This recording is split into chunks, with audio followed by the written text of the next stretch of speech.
Good morning. So it is Tuesday.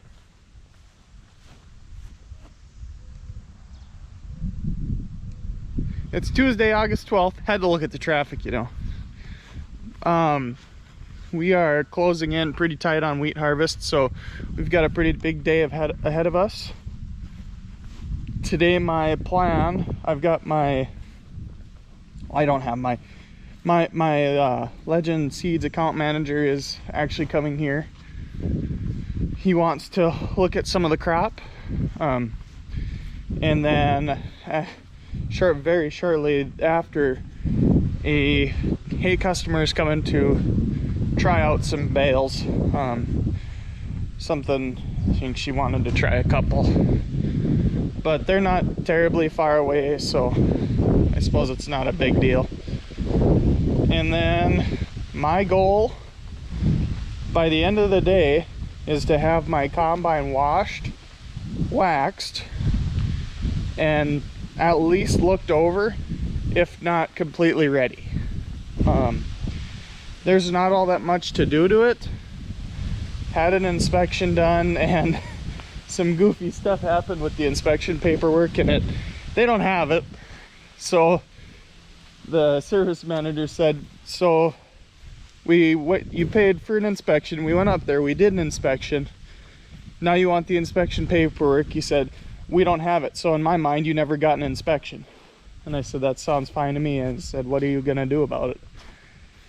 He said, in my head it only makes sense to come back. It's like, that's fine. I said, I'm starting wheat harvest here pretty quick. Oh man, this is why I don't like storing hay in this shed, because it turns into that, where it looks, you know, you dig in, it's nice stuff, but on the outside it looks like crap. Like this stuff, prime example. Here, watch this. Look at this. Look at that. Look at how nice and green that is. Prime example of why I don't like storing hay in this shed. This stuff, not so much. Well, no, this stuff wasn't bad. Yeah, this stuff is green. But here's the bales. I have some over in the Quonset, but I want...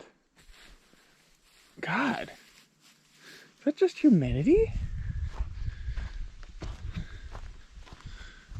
I think so. It's like...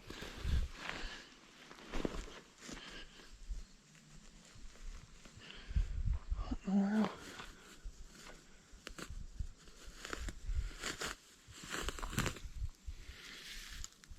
This stuff feels wet. I can't imagine.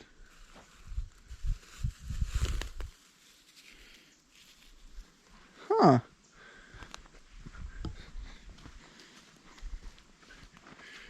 Might have to get the moisture tester. See, that feels dry. Oh, that's weird.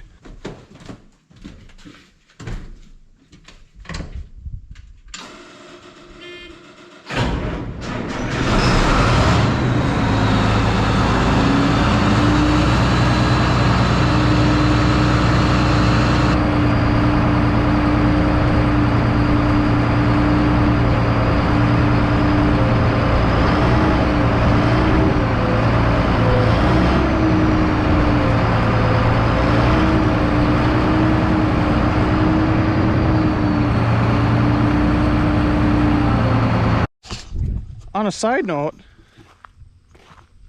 I just got some exciting news that my new equipment purchase will be here about noon today. So that'll be cool. Oh, I really don't want to, but I have to. At least this is a small combine. I remember washing Grandpa's 9860. That was a chore. But there's no time like the present, right? So take a sip of coffee and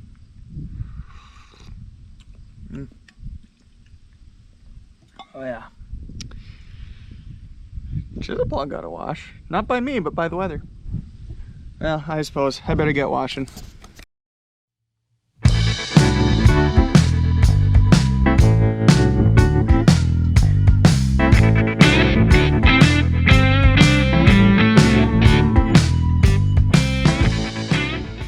Are you ready for the big reveal? It showed up.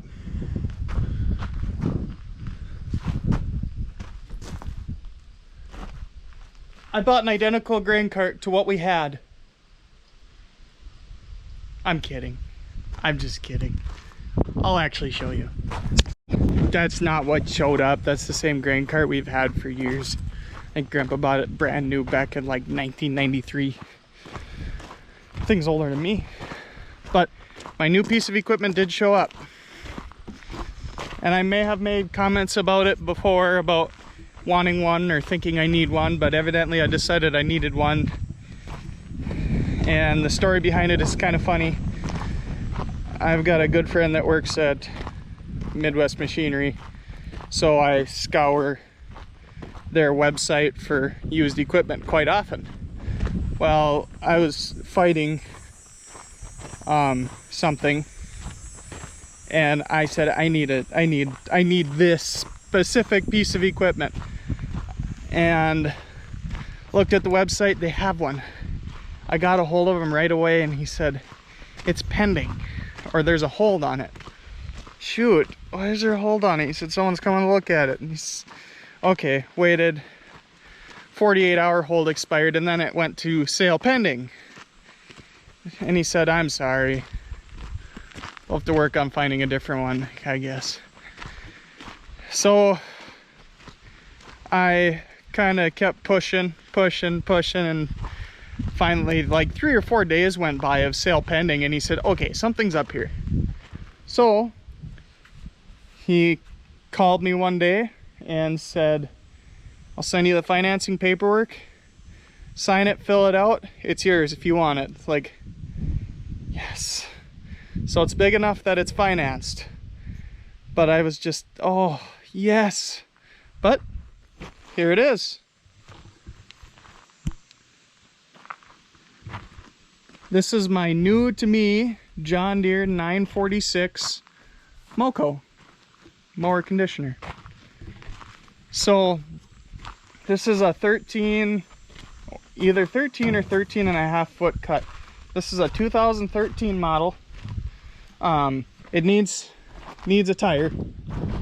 I saw that. I kind of purchased it sight unseen, so it needs a tire, but otherwise it's an impeller type, and the impellers look like they're in really good shape. The blades look okay. Everything feels right and tight. So this is PTO driven to a belt. I still have yet to understand it, but that belt runs over here to a PTO shaft, to a gearbox, to another gearbox that runs all the turtles.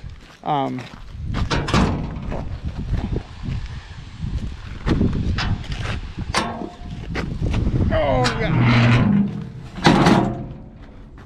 But there she be.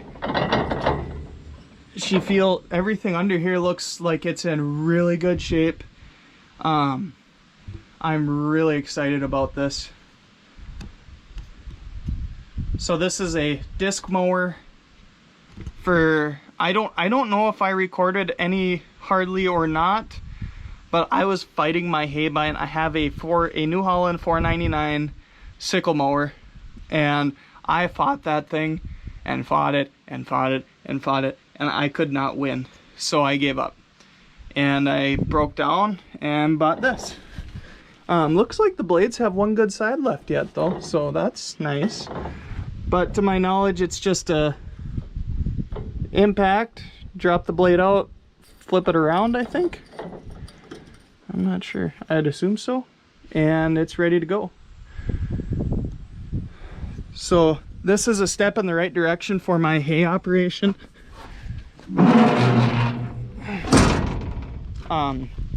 It's in really nice shape. really nice shape. My intent is to drop all the oil from the gearboxes, replace that, go through, check it out, because I have no idea if it went through their shop or not. I'm not sure. It looks like it's been washed, but man, I am just tickled. I haven't been this excited about something since, I don't know, since maybe I bought the combine. I'm excited about everything I buy. But I don't know, I didn't mean for this to be a pairing, but I think that's a pretty cool looking pair. Oh, the 8300. I waxed the 8300 last night. Oh my lord. She's the same age as me, 97 I believe. But wow, for a beauty of a disc mower. I believe this is a 1000 PTO. Yes sir. 2-point hookup, which I was looking at between this one and there's another one at a kibble location, but that kibble location was a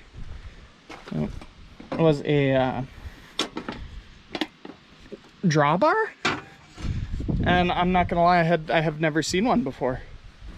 I've never seen a disc mower with the drawbar hookup, but this is, I do need to order a book for it though. I know that. Did not come with one, but it's in just beautiful shape. Even the reflective stickers, the Moco, it seems like is usually half worn off. Looks like it was stored inside. Even Grandpa pulled up and said, wow, that thing is nice. So I'm just excited. It's like Christmas morning. The truck driver said, take it with a grain of salt, because he said it's, but because I just transport the stuff, but he said I've moved a lot of these 940. Ooh, that's a nasty wasp. He said I've moved a lot of these 946s and 956s. He said this is one of the nicest ones I've ever seen, besides brand new. But wow, what a unit. Tire, like I said, we'll have to get a new tire. That's not a huge deal. 150 bucks, I think, I'll buy you a new tire. Oh, but that's my new purchase. I am watching one more new piece of equipment that closes tomorrow. I know you're gonna sing, what'd you win the lottery? No, I didn't win the lottery. Just have a lot of debt. But got the 9500 washed. It needs to be waxed, but it looks beautiful. Needs a waxing, and then I need to go through it. But I will say the washing is the worst part of getting the combine ready. Washing and waxing is the most labor intensive part of getting this thing just generally ready. Good morning. I realized I kind of forgot to end the video yesterday, but I just ouch, 15 bucks a section, $125 for high guard. Okay, so I just got back from Deere and I was picking up sickle guards and oil, basically, because I saw my my cylinder drive is a little low, which I believe the seal on it is a little leaky. So that spoked thing there, that is my cylinder drive. That's the cylinder for the combine. So this is the grain header or platform, whatever you want to call it.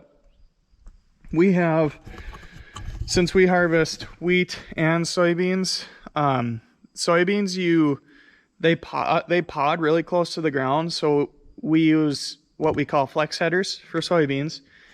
And then for wheat, I don't know how, if you really have to do this or not, but for wheat, we basically turn it into a rigid cut header. So there's two different types of grain platforms. There's a flex and there's a rigid. For wheat, we put bolts through. I don't think you can see them from here, but bolts through, and that sucks up this platform. So it's basically flat. Because the head is, 18 inches off the ground. You don't need to cut right on the ground. I have seen farmers in wetter years try and flex off wheat just because of the combine sinking, but we haven't had to do that, thankfully, and I hope that we don't have to. But this is my grain platform. We have it pinned up to make it a rigid header right now. When we get done with wheat, I'll take all the bolts out, open the accumulator, and then flip a switch in the cab, and it turns it into a flex head. So when you turn it into a flex head, basically you're following the ground. As the combine goes along, the head will move to up and down to kind of follow the lay of the land. And so the crop gets cut, gets brought into here. There's a feeder house chain in here, and this sweeps the grain up into the cylinder, which your cylinder is your first point of thrashing. And then as it's thrashing, there's a cleaning fan right here. Might be able to see it better on the other side. But that cleaning fan, you set your airspeed to separate the chaff from the grain. In wheat, the chaff is like what's surrounding the kernel. Straw, the awns. But this fan blows. I hear traffic. This fan blows, and it sends air through the entire system. So it comes out of the cylinder while the fan is blowing, and then goes through a series of sieves. And these are the sieves. There's a top sieve, a bottom sieve, and a chaffer. And you set your, so you can move these to set them different. This is an older unit, so you have to do it all manually, but some of those newer combines, or I think all of the newer combines, like I believe the next series up from the 9000s, you could change in the cab. I wish I had that, but I don't. My pockets ain't that deep. So you set your sieves, and that allows grain to fall through. So that fan blows air through the sieves, and the idea is to get the fan set just right so it's blowing the chaff and the straw over the sieves, while the kernels, or the grain, falls through the sieves. Then what happens is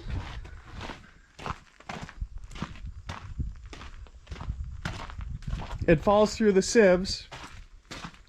So here's the first point of take. This is the clean grain auger. So this clean grain auger brings what kernels fell through initially, there's an auger in there, and it brings it through, and then there's a paddle chain that runs through this whole tube, and that is my grain storage tank. So this paddle chain takes the grain up to the storage tank and dumps it off in there. But you would think that's the end of it. No, that is not. Grain, you can never get it set perfect for grain to go in initially. So then we have the return elevator. This is my return elevator. So typically we have the chaffer open quite a bit, and what kernels slip through that first set of sieves should fall into the return elevator. So what happens in the return elevator is exactly as it sounds.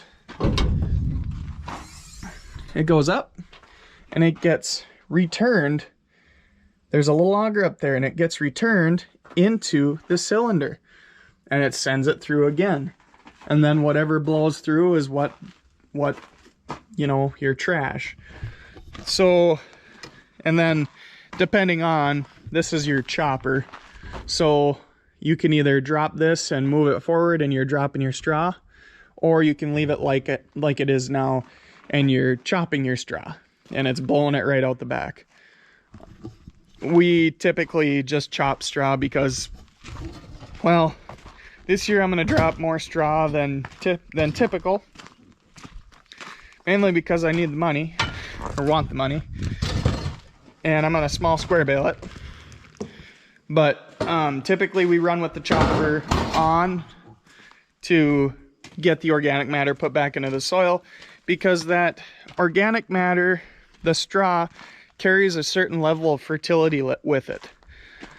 So if you take away all that organic matter, I figure by taking away, it costs me roughly $20 an acre. Now, a lot of farmers will drop their straw and hire a custom baler to come in, and they will bale this straw and take it and pay them for it. But I just don't, if they gain 25 bucks an acre, then they get $5 an acre put back into their pockets. Which on years like this, razor thin profit margins, you're going to see a lot of straw dropped and a lot of custom balers hired, and you're going to see a lot of big straw squares moving down the road. But this has been a good combine. I would say if you're starting out next to like the Titan series, this is one of your best bets as far as affordability and, where did my chair go? Affordability and reliability. Parts for these are still very available. They're relatively cheap. They're simple to work on. I can't find my chair. And they're overall reliable. So that's my TED Talk for the day, I guess, talking about combines. So I'm gonna end the video there. I'm gonna finish working on this machine. I have a couple, like I said, I just have to put this sickle guard on. I gotta put some oil in the cylinder drive. I gotta pin up the hopper topper. I gotta put the auto steer in it. And then I need to kind of go through the header a little bit. There's quite the wave there, I think. Quite a wave there. Huh. Weird. Wonder why. Must be some dirt under there. And we'll go from there. So be sure to like, comment, subscribe, and we will see you in the next one. I don't know if I'll record again today, so it might be a harvesting video. Might be tomorrow. I don't know. We'll see you later.